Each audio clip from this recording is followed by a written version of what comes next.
estic super contenta. La setmana passada no esperava arribar a tanta gent. De veres que estic super feliç i no sé si us vau donar compte, però és que al final del vídeo vaig dir "Ciao galetes", en quin moment de la vida m'he cregut jo influencer a partir de la sequedat i vaig tindre la magnífica idea, perquè el meu cap no para de pensar a tota hora, i vaig a fer un sorteig de galetes. Quan tinga 5.000 seguidors, que pot ser des d'ací 23 anys, vaig a fer un sorteig de galetes i ja us contaré, però avui us vinc a parlar sobre un tema que considero molt important, molt seriós. Anem a posar-nos serioses. Primer hi haurà una part d'explicació de teoria perquè m'he informat, perquè crec que no es pot parlar sense saber, i després una part de preguntes i respostes. El tema sobre el qual parlarem és sobre el sexe, però des de diversos punts de vista i de la sexualitat. Per tant, el primer que hem de fer és buscar la definició en el DIEC, Institut d'Estudis Catalans, i quan busquem la paraula sexe ens remet a una definició, òbviament, però a mi el que m'interessa és la sexualitat, que busquem la paraula i diu conjunt de fenòmens sexuals o lligats al sexe. Ara, la segona definició diu manera de comportar-se respecte a l'instint sexual i a la seva satisfacció. I este és el punt que ens interessa, este és important. Abans de tot, m'agradaria aclarir que no soc sexòloga, que m'he informat perquè no vull ser una ignorant, i a mi em molestaria molt que algú es posara a parlar sobre llengua i literatura i no tinguera ni idea. Llavors m'he informat i la part un poc més de conceptes són basats en fonts, per tant, reals i científics. El concepte que ha de quedar clar abans de començar és que sempre hem tingut sexualitat, des que naixem fins que morim. És a dir, la sexualitat forma part de la nostra vida i del nostre cos com qualsevol altra part, però és cert que quan arribem a la pubertat, el nostre cos comença a experimentar noves sensacions que abans no havíem viscut i ens n'adonem que el nostre cos té capacitat d'atracció, però que també pot ser atret. Llavors, en aquest punt és quan comencem a experimentar noves sensacions. Llavors, aclarits els conceptes de sexe i sexualitat i que la trobem des que naixem, crec que és una cosa que sols la diré perquè al darrere hi ha un estudi enorme que no vaig entrar, però és que vivim en una societat falocentrista que te cagas. Punt i final. Vale, en este tema, que és el consentiment, vull posar-me més seriosa perquè crec que és un tema molt important i sí que és veritat que avui dia estem molt més conscienciades i sabem que hem de dir que no quan no volem tenir una relació sexual i que l'altra persona ho ha de respectar.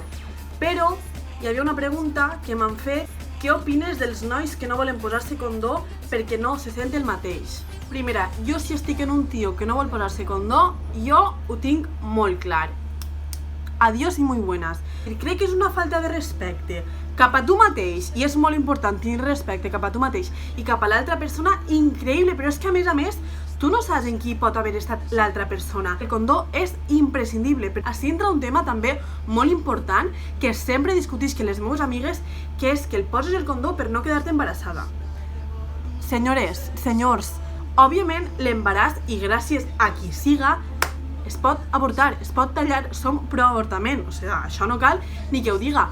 Però és que el condó es posa principalment per evitar les malalties de transmissió sexual. Seria una catàstrofe amargar-te perquè un dia en un polvo un subnormal el va dir que no et posares condó perquè la sentia més i perquè li apretava. Caso és un altre tema. Carinyo, si a tu t'apreta el condó, mira, ves així perquè tu no saps com s'allarga un condó. Vaig veure un vídeo per informar-me i el condó pot fer-se així de gran, així. Si tu tens un penis més gran que això, ves al rècord perquè el fas multimilionari. I molt seriosament, ara, l'ús del condó s'ha de posar, s'ha de tindre consciència sexual i ser molt responsable també a nivell sexual. M'acaba de aparèixer una publicitat sobre joguets sexuals. Hello cookies, are you there? Mos tenen controlats. Una altra cosa molt important dins de tot aquest panorama és la masturbació i els joguets sexuals. Òbviament, a dia d'avui sabem que tothom es masturba i que els joguets sexuals han de deixar també de ser un tema tabú perquè són supervàlids, superideals i que a més també es poden utilitzar entre parelles, és a dir, no estan d'amagar i no els has d'utilitzar únicament quan estàs sol, que també pots utilitzar-lo quan vulguis. Hauríem de normalitzar moltíssim utilitzar aparells sexuals, joguets sexuals amb la teva parella o amb les teues parelles. I bueno, fins així els conceptes, que crec que m'he quedat curta perquè hi ha moltíssims conceptes dels quals volia parlar. Espero que l'hagi gaudit, passem a la segona part. Bueno, podeu veure que m'he canviat de roba, bàsicament és perquè és un altre dia. M'anava a posar a gravar la segona part i vaig a casa estan fent una festa. Demane perdó davant mà perquè quan tinc el monyo banyat estic tota l'estona tocant-me'l per tal que se'm seque.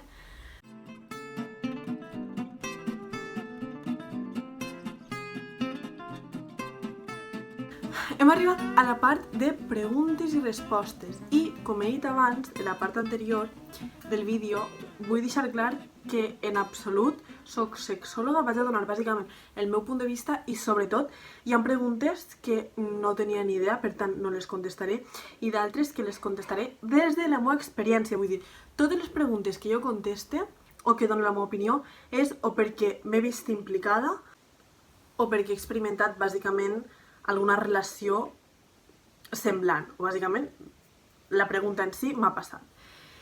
El primer sobre el qual em van preguntar és sobre els trios, que què pensava. Des del meu punt de vista, genials, increïbles, soc superfan, però, vull dir, és igual que siguin 3 xics, 3 xiques, 2 xics i una xica, és igual. Crec que el fet, el factor important és que les 3 persones estiguen en igualtat de condicions, estiguen a gust, tinguin la mateixa comunicació, perquè crec que quan aquestes 3 persones estan felices i estan a gust, pot eixir una cosa increïblement guai. Avant, vull dir, visca follar en més de 2 persones alhora. Esta pregunta m'ha fet molta gràcia, però alhora és com, òbviament, si parlem català, follem en català. Llavors em pregunten, trobes sexy que et parlin en valencià durant el sexe? No és que ho trobes sexy, sinó que és una cosa totalment normal. Vull dir, si follar ja mola, follar en català, top. Increïble. Sí, orgasmes en català, increïbles. Els millors. La meva cara crec que ho diu tot. Sí. No tinc res més a dir. Pregunta top, que jo moltes vegades me l'he preguntat, i és, el sexe pot arruïnar una amistat si va malament? No he entès molt la pregunta de si va malament, perquè no sé si el refereixes a si el sexe va malament o si l'amistat va malament, però em queda la típica pregunta de, els amics poden follar? Definitivament sí, clar que poden follar.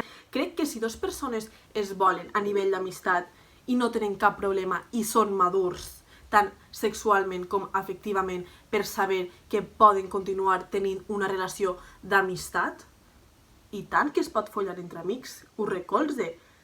Crec que quan acabi el vídeo tindré ja el monyo sec perquè m'enrotlle molt i he de tallar. Soc una pesada. Hi ha una pregunta que m'agrada molt i que m'ha fet reflexionar. Diu, hi ha gent que a la primera cita fa l'amor en compte de follar, pot pareixer estrany, però clar que sí. Crec que sí, que es pot. Sexe a la primera cita, sexe romàntic, follar, fer l'amor. El concepte de la pregunta és bàsicament follar i fer l'amor. Jo abans era de les que deia, però has follat o has fet l'amor? Des d'ara està molt romantitzat el terme fer l'amor.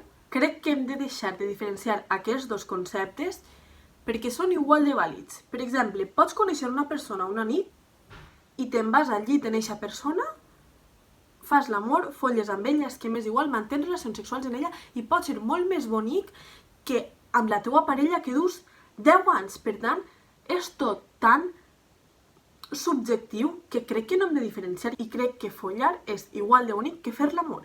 Perquè tot el que implica estar feliç amb un mateix i compartir relacions sexuals amb una altra persona que t'agrada, no cal que estiguis enamorat, sinó que t'atrau, que tens ganes, que tens desig, és bonic. Per tant, per mi les 2 són igual de vàlides. Aquestes 2 preguntes les conteste ara i aprofite perquè abans no he parlat sobre el tema, però crec que és un tema molt interessant.